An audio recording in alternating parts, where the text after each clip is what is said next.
বাংলাদেশের আসন্ন ত্রয়োদশ জাতীয় সংসদ নির্বাচনকে সামনে রেখে ২৩৭টি আসনে সম্ভাব্য প্রার্থী তালিকা ঘোষণা করেছে বাংলাদেশ জাতীয়তাবাদী দল বিএনপি।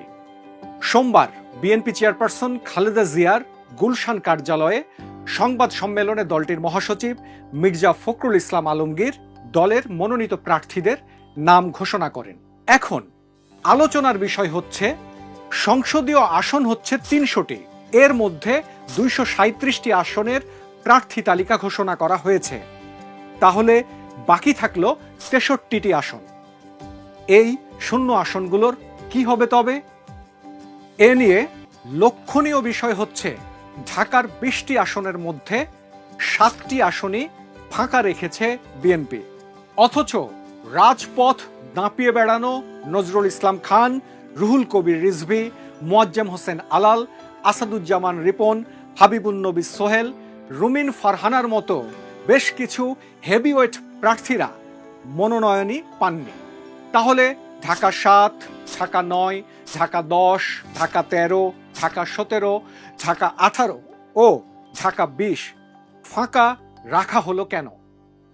শোনা যাচ্ছে, সোমবারের ঘোষণায় ঢাকার যে ৭টি আসন ফাঁকা রেখেছে বিএনপি, এর মধ্যে নাগরিক ঐক্যের সভাপতি মাহমুদুর রহমান মান্না যে কোনো একটিতে লড়তে পারেন।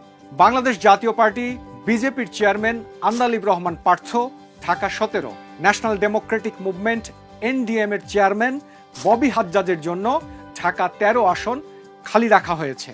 মিত্র দলের নেতাদের জন্য যে আসন ফাঁকা রাখা হয়েছে, বিষয়টি জোরে সোরে আলোচিত হচ্ছে। এ তো গেল ঢাকার আসনগুলো।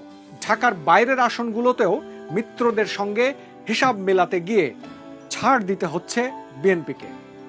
চমকপ্রদ বিষয় হচ্ছে, সাবেক সংসদ সদস্য, আইনজীবী, টকশো সহ বিভিন্ন কারণে বিএনপির আলোচিত নেতা রুমিন ফারহানার নাম আসেনি মনোনয়ন তালিকায়। ব্রাহ্মণবাড়িয়া ২ আসনে নির্বাচনের প্রার্থী হতে চেয়েছিলেন তিনি। কি কারণে রুমিন ফারহানার নাম আসলো না? এখানেও কি তবে জোটের সমীকরণ? ধারণা করা হচ্ছে, ব্রাহ্মণবাড়িয়া ২ আসনে জমিয়তে উলামায়ে ইসলাম বাংলাদেশের নেতা মাওলানা জুনায়েদ আল হাবিবকে মনোনয়ন দেওয়ার বিষয়ে বাংলাদেশ জাতীয়তাবাদী দল বিএনপি ইতিবাচক মনোভাব নিচ্ছে। মিত্রদের আসন দিতে আসন হারাতে হতে পারে রুমিন ফারহানাকে।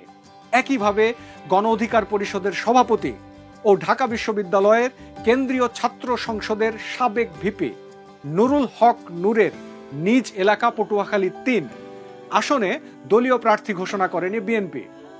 আসনটি নুরুল হক নূরের জন্য খালি রাখা হয়েছে বলে দাবি করেছেন দলের নেতাকর্মী ও স্থানীয় লোকজন। এখানে বিএনপির কেন্দ্রীয় নির্বাহী কমিটির সদস্য হাসান মামুন মনোনয়ন প্রত্যাশী হিসেবে ছিলেন।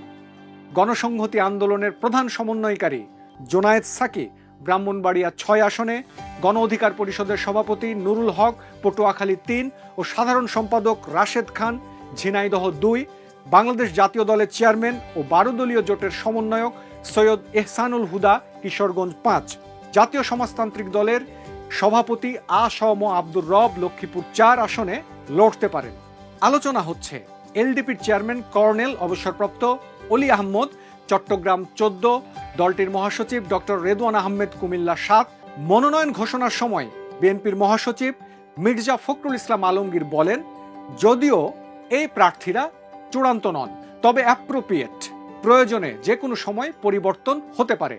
সব মিলিয়ে বলা যায়, বিএনপির এই আংশিক প্রার্থী ঘোষণা কেবল প্রাথমিক তালিকা নয়, বরং আগামী নির্বাচনের কৌশলগত খসড়া। বাকি ৬৩ আসনের চূড়ান্ত সমীকরণই নির্ধারণ করবে বিএনপি ও তার জোট কতটা ঐক্যবদ্ধভাবে আসন্ন ত্রয়োদশ জাতীয় সংসদ নির্বাচনে মাঠে নামতে পারবে।